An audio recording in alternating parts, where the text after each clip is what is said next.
Hi friends, welcome to my channel. ఈరోజైతే ఈ వీడియోలో రథసప్తమి పూజా విధానము, రథసప్తమి యొక్క ప్రాముఖ్యత చెప్తానండి. వీడియో ఎండింగ్ వరకు చూడండి, మిస్ కాకండి. ఈ నెల 16వ తేదీన శుక్రవారం రోజు రథసప్తమి అయితే వచ్చిందండి. ఫిబ్రవరి 16, 2024 శుక్రవారం అండి రథసప్తమి వచ్చింది. అందుకనే నేను పూర్తి పూజా విధానము ఈ వీడియోలో చూపిస్తాను. చూడండి, ఫస్ట్ అయితే ఎర్రని వస్త్రాన్ని తీసుకోవాలి. ఎర్రని వస్త్రం పైన సూర్య భగవానుడి ప్రతిమనైతే ఉంచాలండి. ఈ వీడియోలో చూపిస్తున్న విధముగా ఇట్లాగా వైట్ గచ్చు ఉంటే గనుక ఇట్లా పసుపు అయితే రాసుకొని రథం ముగ్గు అయితే వేసుకోవాలండి. ఇట్లా రథం ముగ్గు అయితే వేసుకొని పసుపు కుంకాలతో అలంకరించుకోవాలండి రథాన్ని. ఆ తరువాత దీపాలైతే ఆవు నెయ్యితో దీపాలైతే వెలిగించుకోవాలండి సూర్యభగవానుడి ప్రతిమ ముందు. ఇట్లా దీపాలకు కూడా పసుపు కుంకాలైతే పెట్టుకోవాలండి మనం. చూడండి, ఇట్లా వీడియోలో చూపించిన విధంగా పెట్టుకోవాలి. పువ్వులు, స్వామివారికి ఎర్రని పుష్పాలంటే చాలా ఇష్టమండి. ఎర్రని పుష్పాలు ఉంటే ఎర్రని పుష్పాలతో మందారాలతో పూజ అయితే చేసుకోవాలండి మనం.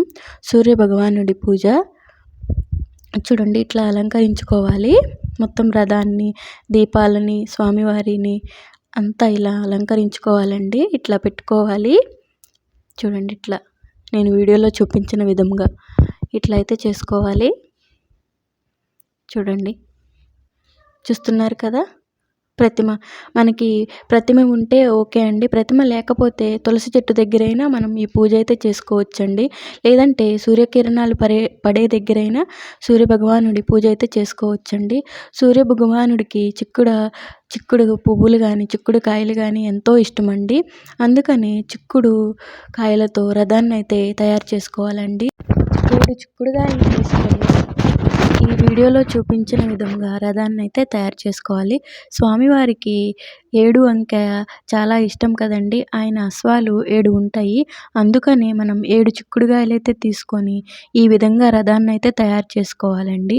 ఇలా తయారు చేసుకున్న తర్వాత పసుపు కుంకుమ బొట్లు అయితే పెట్టుకోవాలండి రథానికి. ఇలా పసుపు కుంకుమ బొట్లు అయితే పెట్టి స్వామివారి విగ్రహం ముందు, ప్రతిమ ముందైతే ఉంచాలండి ఈ రథాన్ని.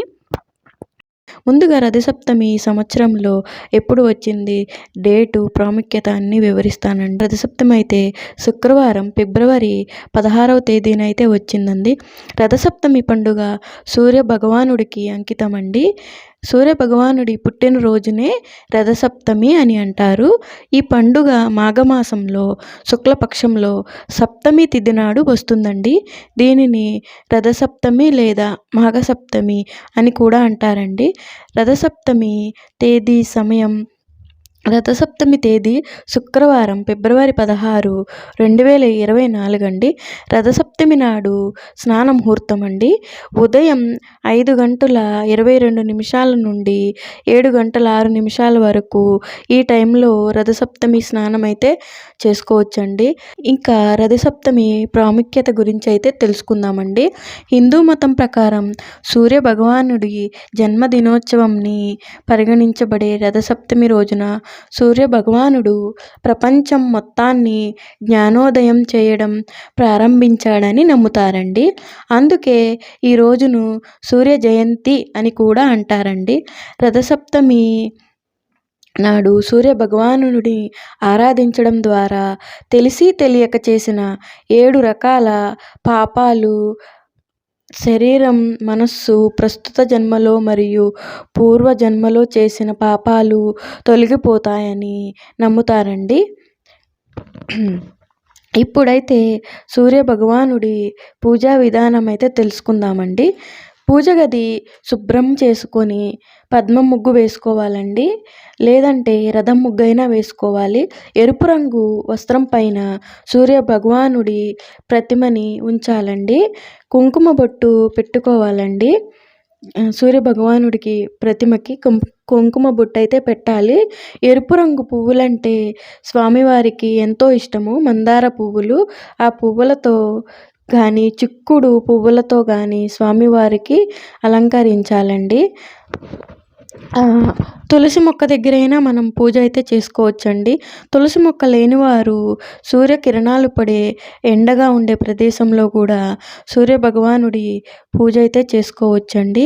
లేదంటే సూర్య భగవానుడి ప్రతిమ పెట్టుకొని పైన ప్రతిమకి కుంకుమ బొట్లు అవి పెట్టి ఎర్రటి వస్త్రాన్ని పరిచి ఆ తరువాత గంధము కుంకుమ స్వామివారికి కుంకుమ బొట్లు పెట్టి అలా కూడా పూజించుకోవచ్చండి. తర్వాత చిక్కుడు రథం కూడా తయారు చేసుకోవాలండి. చిక్కుడు రథం కూడా తయారు చేసి పూజలో పెట్టాలండి. వెండి లేదా ఇత్తడి కుందులను తీసుకొని నెయ్యి దీపం వేసి వెలిగించాలండి.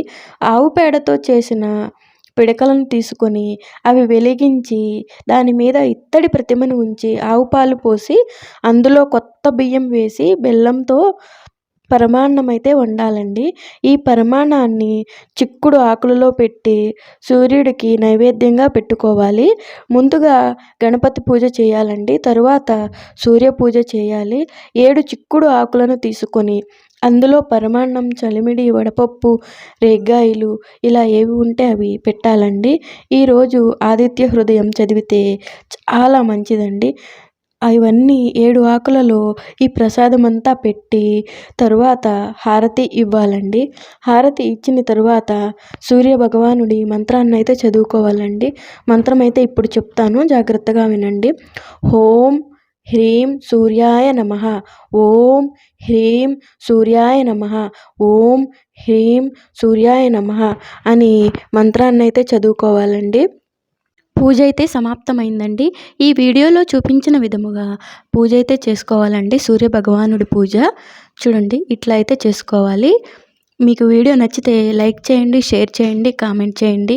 ఇలాంటి మరిన్ని వీడియోస్ కోసం నా ఛానల్ సబ్స్క్రైబ్ చేసుకోండి. Thank you for watching friends. Bye bye.